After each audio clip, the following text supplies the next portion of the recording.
নমস্কার, কেমন আছেন আপনারা সবাই? দেবযানীর রান্নাঘরে আপনাদের স্বাগত জানাই। আজকে বানিয়েছিলাম সর্ষে পোস্ত বাটা আর ঝিঙে দিয়ে ভাপা ধোকা। একদম অন্যরকম রেসিপিটা। গরম ভাতের সাথে যদি হালকা পাতলা কিছু খেতে চান, এটা কিন্তু একটা দারুণ খাবার। আর এটা দিয়েই কিন্তু পুরো ভাত খাওয়া হয়ে যেতে পারে। আমি তো গরম ভাতে খেয়েইছিলাম, সত্যি বলতে কি আমি রুটি দিয়েও খুব ভালো খেয়েছিলাম। রেসিপিটা শেয়ার করলাম, ভালো লাগলে অবশ্যই আমার চ্যানেলটাকে ফলো করবেন, একটা লাইক শেয়ার সাবস্ক্রাইব করতে কিন্তু ভুলবেন না। এখানে আমি মুগ ডালটা ১ ঘন্টা মতো ভিজিয়ে রেখেছিলাম। এবার এটা থেকে পুরোপুরি জল ঝরিয়ে এখানে মিক্সিং জারের মধ্যে এটাকে দিয়ে দিচ্ছি। এবার এর মধ্যে দিয়ে দিচ্ছি 1/2 ইঞ্চি আদার টুকরো আর দিয়ে দিচ্ছি একটা কাঁচা লঙ্কা। সামান্য একটু জল দিয়ে এটাকে বেটে নেব। এটা বাটা হয়ে গেছে সুন্দর মতো। এবার এখানে দিয়ে দিচ্ছি গোটা জিরে, সামান্য একটু হলুদ গুঁড়ো, একটু হিং, নুন, চিনির গুঁড়ো। এবার এটাকে ভালো করে একটু মিশিয়ে নেব।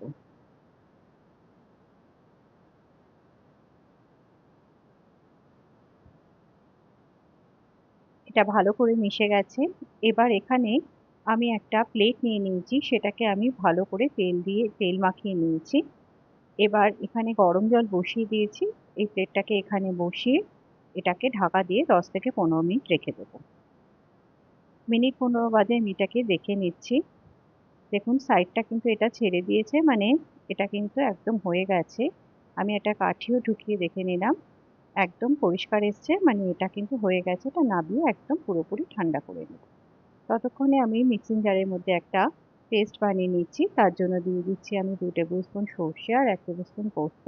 এটাকে আমি একটু গুঁড়ো করে নেব আগে।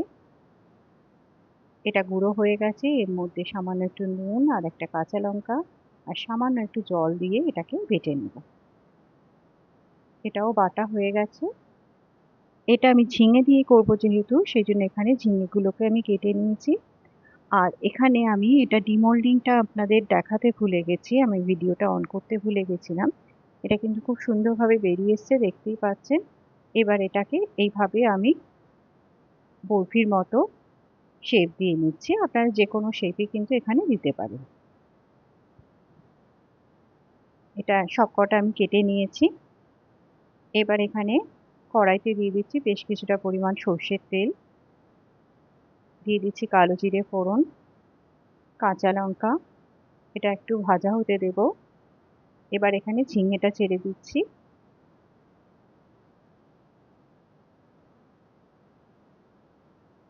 এখানে দিয়ে দিচ্ছি পরিমাণ মতো নুন। এটাকে ভালো করে একটু মিশিয়ে নিয়ে এটাকে একদম ঢেকে যতক্ষণ এটা সেদ্ধ হচ্ছে ততক্ষণ এটা ভেজে নেব। এবার এটাকে তুলে দেখে নিচ্ছি, এটা কিন্তু একদম সেদ্ধ হয়ে গেছে ঝিঙেটা। এবার যেই বাটনাটা বানিয়ে রেখেছিলাম সেটা এর মধ্যে দিয়ে দিচ্ছি। মিক্সিং জারটা ধুয়ে একটু জল দিয়ে দিলাম। এটাকে ভালো করে মিশিয়ে নিয়ে এখানে দিয়ে দিচ্ছি কাঁচা লঙ্কা চেরা, দিয়ে দিচ্ছি পরিমাণ মতো চিনি। এটাকে একটু কষিয়ে নেব।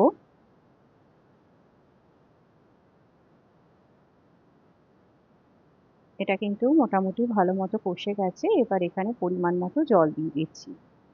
জলটা একটু বেশি লাগে যেহেতু ধোকা কিন্তু কিছুটা জল টেনে নেবে। এটা ফুটে উঠলে এবার এই ধোকাগুলোকে ছেড়ে দেব। এটা কিন্তু যেহেতু ভাপা ধোকা, এটা কিন্তু ভাজার কোনো প্রয়োজন নেই, তাই এইভাবেই ছেড়ে দিতে হবে। এবার এটাকে ঢেকে দিয়ে মিনিট 5 রেখে দেব। 5 মিনিট বাদে এটাকে তুলে দেখছি, ধোকাটাও কিন্তু সুন্দর নরম হয়ে গেছে। এবার ওপর দিয়ে দিয়ে দিচ্ছি আমি বেশ কিছুটা পরিমাণ সর্ষের তেল। এটা না দিলে কিন্তু এটা অসম্পূর্ণ।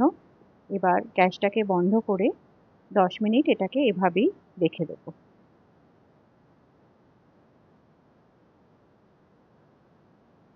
10 মিনিট বাদে দেখুন এটাকে তুলে দেখাচ্ছি, ঝোলটাও কতটা টেনে গেছে আর কতটা সুন্দর কালার এখানে কিন্তু এসছে। আমি এটাকে সার্ভ করেছিলাম একদম গরম ভাতের সাথে। অত্যন্ত লোভনীয় একটা খাবার। অবশ্যই একবার বাড়িতে ট্রাই করবেন। এত হালকা পাতলা আর এত ভালো খেতে হয়েছিল। জাস্ট একটা কাঁচা লঙ্কা লাগে, আর কিন্তু কিছুরই এখানে প্রয়োজন নেই। অবশ্যই এটা বানাবেন, আর বানিয়ে ভালো লাগলে অবশ্যই আমাকে কমেন্ট করবেন যে আপনাদের কেমন লেগেছে। রেসিপিটা এখানেই শেষ করলাম। ধন্যবাদ।